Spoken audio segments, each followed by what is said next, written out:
Well, welcome to this special edition of Yes Yay Roleplay, known as Yes Yay Replay. Yes. There's a fun for everything we sit do. and dish. Yeah. Sorry. Alright, I had some questions, just so we can put a little bit of order Yeah. into it. Let's jump right in. Yeah, so, what was your character based on? Themes? Like, what was your ideas coming together for it? I really wanted to do something that could do a lot of damage. I knew that I wanted to be a barbarian. Yeah. That was the first thing. I was like, okay, this time I'm doing strong stuff. And it... What? Boy, were you. Oh, yeah, I fucked some people up. It took a while to get to, like, Mud as a character, though. Like, started out, I wanted to do, like, a half-orc barbarian. Which... Classic. Yeah, exactly. It's classic, but it's kind of... I was actually talking to one of my managers at work, and he told me, why don't you... He said... Actually, he rolled his eyes and said, oh, that's really original. Oh my god. And I said, Aw. damn, Dave. You're not wrong. I was thinking it, too. And he said, why don't you do something like... I don't know, you could be like a Herringon or something, like a bunny. And I said, I'm going to take that and roll with it. You're gonna hop with it. I did. You better I did hop. bro. I did a lot of you hops. You better motherfucking hop. But then it was just a matter of, like, finding out, like, what's the basis of this guy? Like, where does he come from? How does his... what's he all about? Which, he was kind of loose for a while. I had the idea for the character for, like, 3 months. And it wasn't really until probably about 2 weeks before we got here that I finally, like, had a second sit down with Chris. Yeah. We really bashed out the specifics of threshing and, like, thresh fighting. Because Chris actually came to me and was like, what if Mud was involved in this sort of, like, underground boxing ring? And I said, you genius. That's exactly what this guy needed. And then every piece about him fell into place really fast, from, like, Fable Echo and his maniacal ways to just, like, the relationship that he had with him. And a lot of it was just, once I understood the world of Pearl Scar a little bit more, all the pieces of the world helped give the character more depth. Yep. Yeah. Yeah. He was a great character. I loved him a I lot. loved Mud. Yeah, I think you really came into your own. And the fact you actually rolled well this campaign, I think Oh my god. I think it made you more confident. So- I definitely felt a lot better about what I was doing. Yeah. Alright. I loved it. I loved it so much. I love Mud. I loved all these characters. They were so brilliant. It was a good group. Victoire. Hello. Lindis and Raj, I actually thought of the concept like a long time before we even knew that we were filming season 3.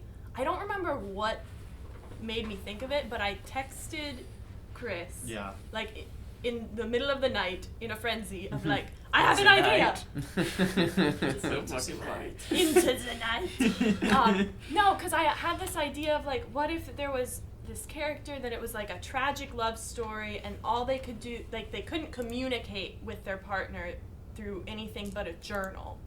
So that's where it started. And then I kind of just Like the lighthouse.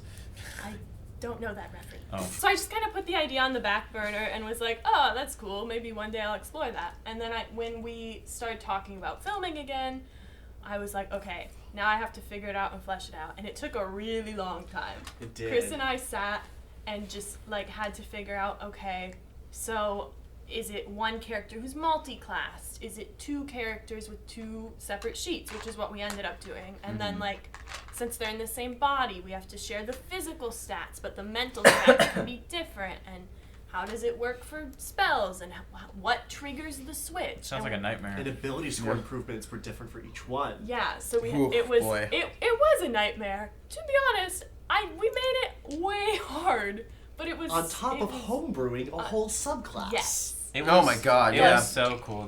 But it was completely worth it. I loved it because I really like my characters to have kind of a trajectory. Like it's all improv. I don't know how we're gonna get there. So I just have something to shoot for. So for Lindis it was, and Raj, but for Lindis it was letting go, and it was grief, but the having to learn to move on.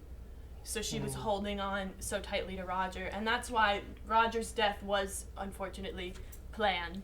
I didn't know how it would happen, but I made it very clear that, like, I want these two characters, but they're not both going to make it out, even though that's one of the characters' goal. I like that. Your characters. What was the inspiration for all your characters, Chris? For all of them? Yeah, every single one. Wow. Honestly, Trithemius was your character in our party. Yeah. Yeah, which is funny because, like, halfway through I was like, I don't even have a character sheet for him. That's so funny. That's so sick. That's funny. So yeah, I like kind of realized, like, in plotting it, I was like doing all this. I'm like, gosh, I really don't want this to become an NPC, like a DMPC. Well, he did. He did. He fully did. No, he's fine. So like I try to find ways to kind of like get him out of the Yeah. narrative, getting him tied up in legal action. But like his main goal was just to be kind of like he was the reluctant leader. The whole time we're like, he'd be a really bad leader. Yeah. Yeah, right? Which is so interesting to me that you think that, honestly. Well, he I just- feel like he showed at multiple points in the last few episodes. I that, just- like, I mean, he like, was ready, you know what I He mean? grew, but Yeah. I still Yeah, that was don't the know point. that That he like was. have him grow. Yeah, Yeah. those first, like, 5 episodes, though, I was like, this guy is a fucking mess. There's Yeah. no way he He had can a very lead. lack of initiative. He was banking on Tristan taking the throne. A little bit, it felt like to me. Oh yeah, fully. He was like, oh, Tristan's gonna take the throne. This is gonna be fine. Right. And then the Tristan dying really threw a wrench in everything. And but yeah, in terms of like themes, not really a lot of themes going on for Trithemius because he's kind of just nobility raised. He learned all the things he was supposed to learn, do all the things he was supposed to do, and it's just like when that moment calls, when the action is like when you're called to action, you're like, fuck, what do I do? Actually realizing their responsibility. Yeah. And then also like being okay with like maybe I don't have to be the person. I can like Right. facilitate the change that I think should happen, because I do think there was a sense of like I don't think this is the right way for this country to be ruled, and Castell definitely helped them see that there's way better democracy or systems of government. That's cool. So Jimbo. cool. Yeah, so Hector initially was going to be Italian.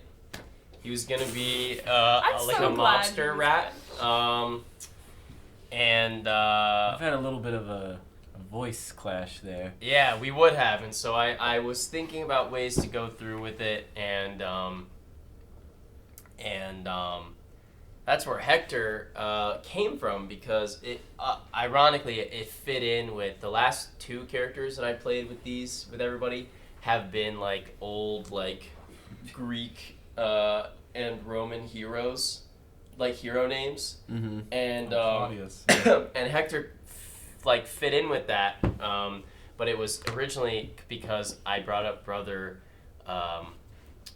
Boyardee, because I kind of put him in as like the mentor character, but Chef Boyardee, his name is Hector Boyardee, because it's like an Americanized Americanized. It's like it was a replaced version of the Italian name Ettore, which became Hector, and so I still kept it because it worked, but I made him French, especially because the first idea I was like, I've never played a monk, I want to play a monk, and I was like, what do I know about monks in real life? Not very interesting, at least to me, but Wow. but back in the Middle Ages, and even today, but like starting, beginning back in this period in Europe, they would make this cheese, like cheese making monks. It's just a thing that they did in these caves That's weird. in France, and so it worked out. I was like, Just duh, just be French. Yeah, I apologize to any viewers who speak French, because Just yelling, just sweet. I was just yelling "je suis" and I didn't I even am. realize what that meant. I was like, I thought about it after the cameras came off. I was like, that doesn't even make sense. I was gonna It's say, really did you funny think it though. meant something different when you said it the first time, or you were just saying random You No, think I it was was like a just saying proclamation? random. I was just saying the first French thing that came to my mind, and I was like, I should really figure out what that means. But then it just was what was happening, and yeah. Sweet ratatouille. Yeah, and so he was French. My inspiration was not Ratatouille. However, it did kind of. It fits though. It's an homage, if you will. Yeah. At this point, I mean, I don't know, but yeah, I didn't really have a theme for him. Like, I guess I found. I mean, it's something that I probably will explore with like my next character, but with him and with Claudius, I guess I like thinking about like the thematics of the storytelling. I guess I just have found it more interesting to like set a backstory and then kind of see what like how Hector evolved like with you guys. Yes. Because I feel like, at least in my mind, like we could set up the backstory and then figure it out, or like I guess the last couple of times I've just preferred the idea of it like fulfilling the character like at the table. Yeah. And kind of letting it happen, which I guess it like is fine with the homebrewed in particular, because with Claudius it's like that kind of sets up into the second one. Yeah, we all have very different ways of going about backstories. Yeah. I've noticed you're very like, yeah, I'll make the base of it, and then things are just gonna be a part of it as they go. Mm-hmm. Yeah. Which I really like. Yeah, it's a really interesting way to do it. But I was telling them, for whatever next big campaign we do, I will literally be messaging Chris 6 weeks in advance every night for 2 hours to make the most complicated, most complex, most narratively integral to the campaign character of its theme and content of the entire party. And no one will stop me. I'm fucking stoked I'm for here that. for it. I'm That's stoked for that. fine. I think I'll trade with you. I'll just hit stuff. You're the next time. king of the universe. Yeah. And we are but your humble servants. Work. Nikki. Well, as somebody who does love characters who are very integral to the plot, the most important which I mean, I will fully admit, I don't necessarily always intend to do, even with my characters. Like, you know, I remember even just last campaign, like the God thing was like, I had no fucking idea that's what that was about. That was really cool. Was That was leading really to- It was really cool. It was really cool. I just, for me personally, when I play, I have to have something to draw upon. I have to know To draw what is on. literally, and I want there's like a movie playing in my mind, and I want to be able to pick a scene anytime to reflect on what's going on while we're playing, if that makes sense. And what was fun is that I didn't just have to make my history; I had to make 5 others, and. Yeah. I was tired after 2. I don't know how you made that Well, many. so it was funny because this, I'll be honest, it is very much heavily like inspired, if not pulled from, a Star Trek mechanic, which is they're called symbiotes, and there's a species called the Trill. It's a little less flavorful. It's just you just get the memories and that's it. But you know, obviously, mine gave me powers and granted other mystical journeys and things like that, and elements and. You can't really communicate with them. It's just kind of something you know. You just know their lives. So I wanted to take that and then, you know, pump it full of mystical Cromarian energy and, you know, yes, Nice. whole fish. And I really enjoyed. I loved writing it because, you know, I think it's really important, you know, too, for when I make my characters that, and I haven't always gotten to show it, but like my queerness is very important. And, you know, I don't have years of tabletop role-playing experience to pull from. I only really have kind of my other experiences to pull from, too. You know what I mean? Like, my, I was, like Star Wars, sci-fi, those are all my things. And so if I can incorporate any of those elements, I really try to, and I love doing it. Mm-hmm. And this was, like, kind of an homage to... the character Jadzia Dax from Deep Space Nine, who was a Trill, had a symbiote, was essentially this, what's this word, like 22-year-old, like stunning, capable woman who had the intellect of like an 80-year-old man. Like it was like really weird. Like, you know what I mean? And not even necessarily a man, but like an 80-year-old person who had lived long lives and full lives. So I wanted to kind of see what that did. And as I was playing, you know, I'll be fully transparent. I kind of forgot that, you know, I like in the moment, I kind of forgot that Castell probably wouldn't, for example, ask for guards to, you know, arrest anybody, because they would have more wise beyond their years to be like, we probably shouldn't be doing that. But then I thought, wait a minute, that could be interesting to explore. What if, you know, I'm not completely in control of all the voices in the head, and one of them spoke up and was a little bit loud and took it away from there. So I kind of liked playing with that, and I loved. That was fun. I loved hinting at it, and my favorite thing has been like over the last like week, everybody been like, so wait,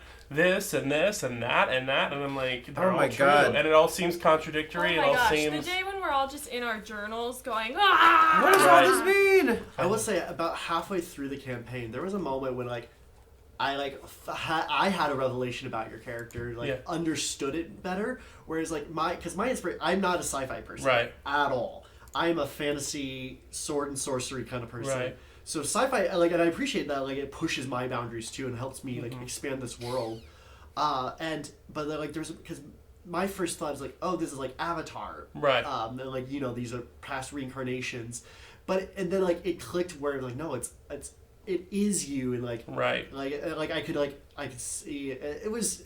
There was a moment where I could just see it very visually, viscerally. And like it definitely, like, I will say, like, and this is not, I wouldn't say it's the perfect analogy, but I definitely played with the theme that like taking on an Eterna is almost like discovering like your queerness when you get older. It's you discover this new thing comes into your life, and in a way it transforms you. Like Castell was not as flavorful, adventureful, bold before it. The Castell you would see then was like a lot more demure, did what mommy said, you know, followed the rules, and when they got it, they became a new person. And that was in a good way. Not that they were lost, but in a good way. So that's, you know, that's, I guess, a lot of my inspiration. But the real reason you wanted to play a royal is because you wanted to arrest Jim's character a bunch of times in a row, right? Yeah. Sure. So what was your pact? What is your pact? It was homebrewed. Well, what is it called? It was the main pact was a great old one. Gotcha. And then we homebrewed a pact boon. Yeah, that's right. Pact of the Parasite. Oh, Parasite. that's cool. Rad. That's cool. Yeah. It's a cool name. Ooh. Okay. With that, So, obviously, I like to always, like, you like sci-fi, put into characters. I like to just put things from our regular world, or, like, just themes that, like, are not that fantasy, and just squeeze it into fantasy. I like, and it's just because it's relatable, and it's fun. So, yeah, with Graham, I wanted this, like, dark noir type character, and the whole theme is just obsession.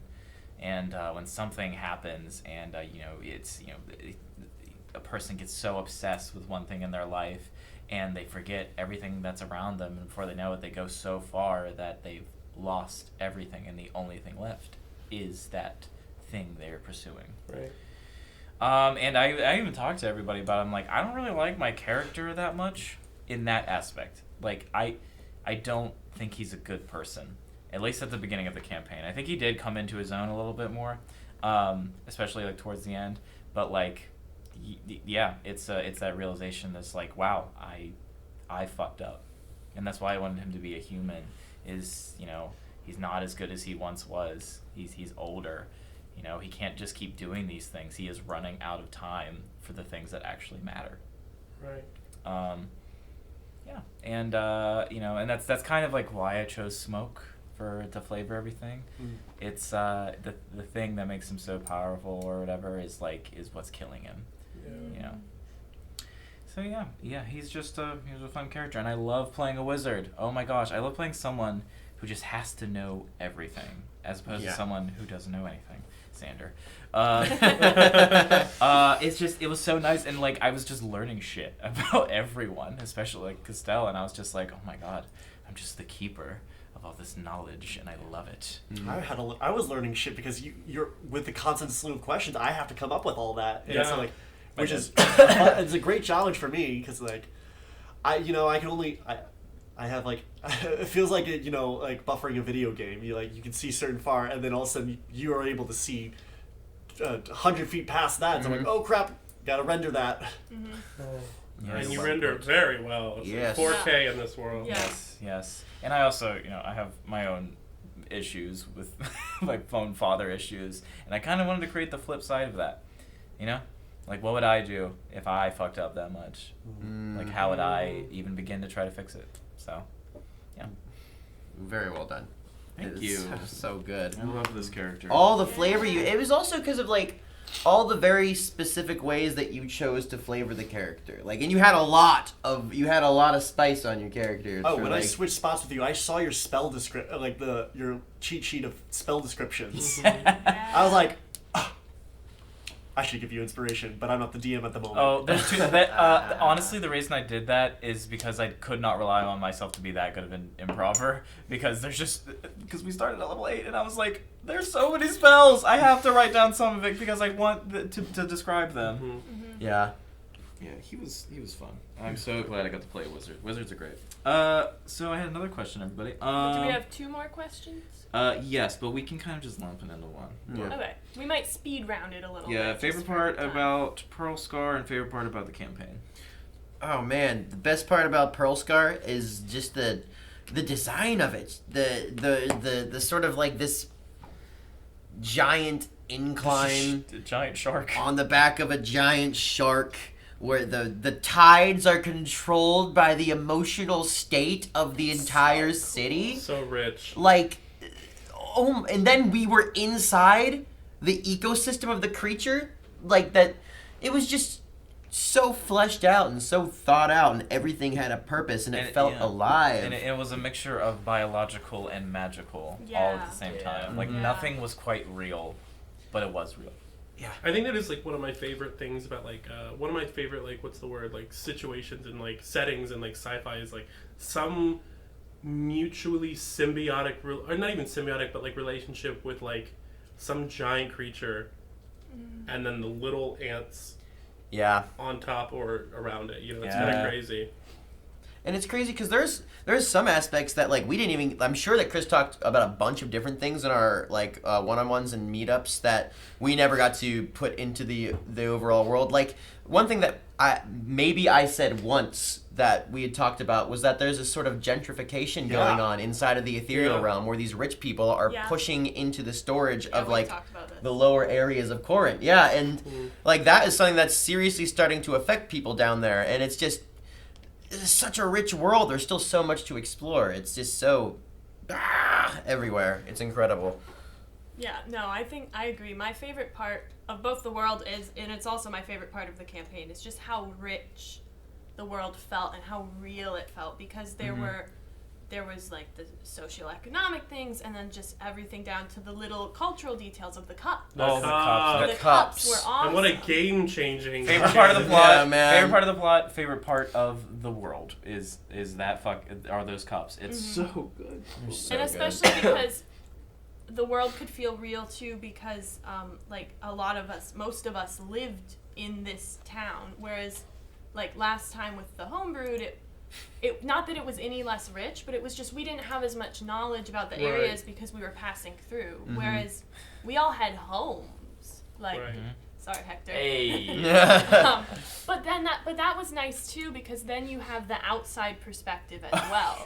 when we were talking about the cups and everything, about you selling your cup, You're like, I drink from a cup. I was like, what's the big fucking deal? With the Okay. cup? Yeah, right? But I think that's really good, because that way it's not just all of us going like, oh yeah, the cup. Like, we get to have a reason to explain it, and also just getting to see the differences, that this isn't just a whole world thing, this is just a regional thing. And that makes the world feel more real, because it is a small regional thing. Right.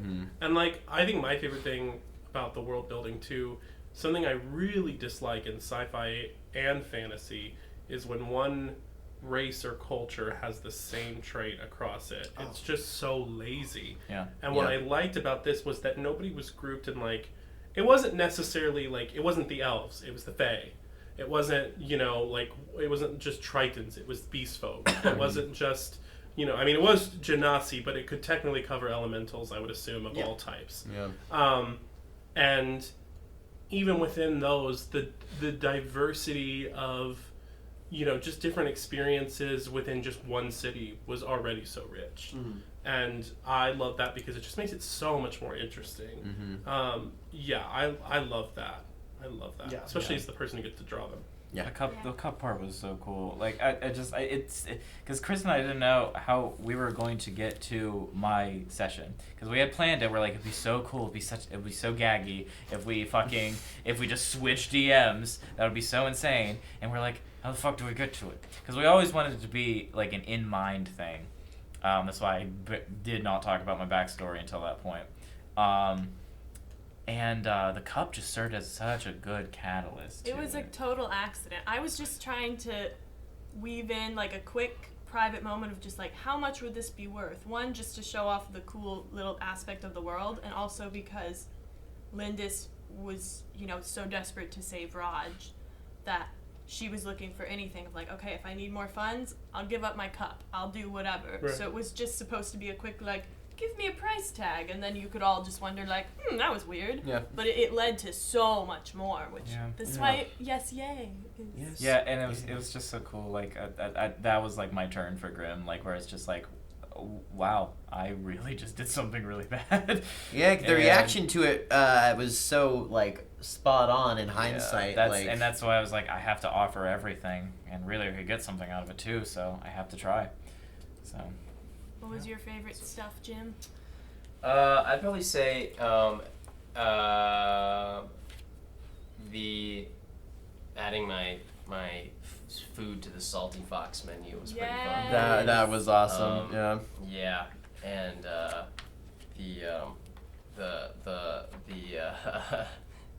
Into the Night. Into the the Night. back cloak. I really had no desire or anything for that item in particular. And then when we were during the shopping episode, I was just like, oh, I could get this or I could get this. And one of them is like mechanically like very, very powerful and like would help in a lot of these combat scenarios, and I probably wouldn't have ever gotten knocked out. But then I saw the Cloak of the Bat and I was like, That's funny. that sounds super rad. Sometimes you gotta make the fun choice. Exactly. So Hey, you guys got all these fun magic items, and I was like, I guess I'll fly. Dude, that was like the most was useful awesome. thing. It so was. Many times. I was like, if you can fly for free, fly for free. yeah, right. Work. Never stop. Yeah. What about you, Chris? What was your favorite moment? Oh, golly gee. So many.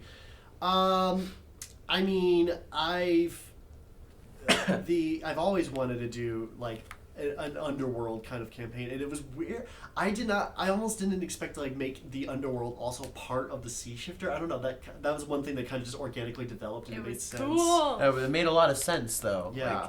But also like I love the little details, the little specificities. That's some of my favorite parts of storytelling. Like, being able to like, create the menu for the Salty Fox and the and even weird thing, the cards. I liked the inkling of like things spilling over from other worlds into here. Yeah. Something that's like kind of still being touched upon is kind of like the origins of Chromeria and what Chromeria is, Right. where it's like a realm made of imagination, canonically, because it's all in my imagination. So like, it's I don't know. It's Isn't it crazy? Yeah. Yeah. It's a world made from D&D. Whoa. Yeah, it really is. roleplay. I really Yeah. liked the card system too. It Like was a lot that of fun. made inspiration like It was I don't know, it was a made game it on extra top of a special. game. Yeah. It was really cool.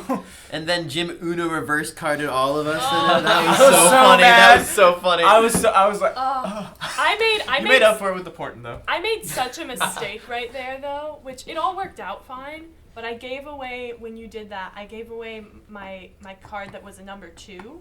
And if I would have kept that, I would have an automatic divine intervention. Wow. I was Fine. saving it on purpose, and then I messed up and gave it away. Does anyone have a card left? Yeah. No, I had 2 left. I used all mine up. I have advantage on all wisdom saving throws until I go to bed. That would have been helpful. Yeah. I had the legend lore card Mm. and a card that would have let me cast slow for free. Oh, cool. What made you think of this? Was it just to like spice up inspiration? I was like trying to Inspiration's spice up boring. inspiration. Inspiration's boring. I actually like I have I have a bunch of tarot cards. They're oracle cards because they don't have the suits of like. Yeah. But classic tarot suits are pentacles, cups, wands, and swords, and each of them have an tied to each element. And cups is the element of water, so I liked having like a cup be like a symbol of elemental water magic and also fey magic, all kind of tying in together. Yeah. So That's Yeah, gorgeous. it was so cool. That's cool. and but like I had a whole bunch of different decks, and there was a moment when I was like, oh, I'm gonna give like each one their own individual deck for that, and I'm like, that's way too much. That would be Yeah, a lot. that would- Yeah. And that not would- quite to the degree of what this was, but there was some mechanic growing in my head. Like that's gonna take way too long to do. And then I saw these, and I was like, well, I don't have Greek gods, but like also Greek mythology is a huge influence on me. Mhm. So like I was like, there's spillage across realms. Yeah, I like that thought of their influence just somehow going to different like realities like that. Yeah. Yeah, that's really cool. Maybe like our energy of us getting together in the campaign conjured these inspirational boons to come upon us. Yeah. Or not. Who knows? But only the DM has that information. This was so lovely. This was so I good. loved this campaign so much. It was Yeah. such a good time. I mostly just playing with you guys. Yeah. That's the best part about I it. missed doing that. I felt like I really just relaxed. Like, about halfway through, once I realized, like, wait, I think I'm gonna touch everything I want to touch on. Then I just like have Yeah. fun. Well, you were Lean relaxed into- and we were stressed as fuck. Yeah, we the were whole time. all crying and crying over I know, I funerals, cried in this crying fucking over campaign. funerals. Yeah, that killed me. That was the most beautiful thing I've ever heard. I was like I didn't even say dying like inside. That sucked. some of the things that I meant to, because I've like not practiced it, but I've mentally been like, okay, points. Since I knew it was coming, I could be like, okay, what are some things that would maybe come up, and I forgot all of them in the moment. It was just like death. It was fun though. It was really good. The blooming of like your hair. Oh my god, that was so cool. What a moment. Such flavor. I can't wait to see what it looks like. It was delicious. There's a lot of what? Okay, Jim, before we You want to take this one away please for do. drawing it? I was. I'd be honored. I will do you the utmost justice. I am so excited to see that. I do want to see your version of it, actually, for real. I Okay. would love to see your creative eye on it. Maybe both. Maybe both. I do want to pose this is a quick little throwaway question. What moment are you guys most excited to see captured in Nick's incredible art style, if you think it will get captured in it? What do you think would look the coolest? Raj's death. I want to see it. Oh yeah, I'm that's- selfish. It'll I'll be honest. devastating. I would love to see Evil Grim from In the Oh Dream. yes, please. That sounds fun. I would love to see the mongrel moment. Tackling, I almost said snap slap. Tackling Sam like he got in the way. It was just one wrong place at one wrong time. I did love that moment so much. Yeah, tackling Fable Echo. That was. You'll get That was revenge. so cool. You'll get Oh, revenge. I'll find him eventually. You can't run forever, and I'll be multi-classing then, motherfucker. You're just gonna get faster too. I'm just gonna Furia True. blows this guy with a warhammer. Go, go, go, go, go, go, go, go. That's terrifying. I love it. that. I'm excited. Yeah. I'd probably want to see the first Into the Night. Into the night. Yeah, for sure. Yeah. What about you, Chris? This is fully on me, but the architecture. I know we talked about wanting to get a lot of it beforehand, but it was like it was still so like forming in my mind. Yeah, and like it's not architecture is not my forte. I'll say first off, but I'm happy that this is happening because obviously with the first campaign, I think it was more about the characters, and this is just me like going off about being an artist, period. But like, I'm happy that this is happening because it is going to push me to start drawing like architecture, and it's like and The there's city was a character. Yeah, it 'cause really that was. is a character, and like it was funny because it was for the first time ever, I think, when I submitted a first sketch, it was a So flat. bad. It wasn't a flat no, but it was like that's not it. And I was like, okay, understood. Well, No, I was gonna change my answer actually. what? I want to see the moment drawn with Hector standing there like this, like, and the 3 meridians are all on I know. Oh, I made it across. Yeah. Uh, And the wish moment. The wish moment will be cool to see. Oh yeah, too. I'm really excited though to draw the little what's the word? Spectral Abeloth versus Juri. I think that's gonna Oh, be yeah. really pretty to It's draw. gonna be so cool. I know. I'm very My hand's excited. stuck in the fucking thing. Oh god, that sucked, man. All you had to do was grab the. It's not. Oh. It's not your fault. You Oh, didn't no, know what I literally was gonna wasn't. Then you do. would I did both not be say stuck. I'm going to thunderstep us out of here. Just Or also grab the cup. everybody on Yeah. on the one side of the waterfall, and then the half elf with the umbrella underneath, and then Hector on one side. Oh Yeah. yes. Oh, I forgot about that moment. God, That was hard. that was. I am so appreciative you guys understood the weight of that. 'Cause I got so lucky Yeah. that I was Raj in that moment because Raj knew Common, Elvish, and Thieves' Cant. Right. Yeah, So my I character was knew like, 6 languages. oh my gosh. So I stepped in. I was like, I'm fine. But like Lindis only knew Common and Elvish, and if I get rid of Elvish, she's an elf. Like What that's awful. And if I get rid of Common, I Right. can't talk to any of you anymore. I think what made that decision so hard for me is at first I thought, oh, I'll just get rid of one of my languages, and then I remembered I'm not just giving that language away for me. And I thought that was a fun time to have that moment because at that point we had already started unraveling the mystery for a lot of people. Yeah. And I was just like, God, how could you ask? Like, it's enough. It's easy to be like, yeah, I don't need this. Here you go. But like, well, that's somebody else. language in D&D is often just like a throwaway little Right. obstacle. So Yeah. it was fun to make that a real Just challenge. Give Yeah. it weight. It was really nice. Yeah. Yeah. So, yeah. Anyway, I Well, guess. I think that's everything we should talk about for this so far. And we hope you enjoyed the campaign of Rivers of Else. And yeah, always remember to say yes, yay, everybody. Yes, Yes, yay! yay! everybody. Yes, slay. All right, I Yes, started sir. farting again, so we should. Oh my fucking god. All right. No, that's going in there. Let's That's get the going fuck in. out I of want here. you to know that I have been tortured for 6 days. It's a labor of love. Oh.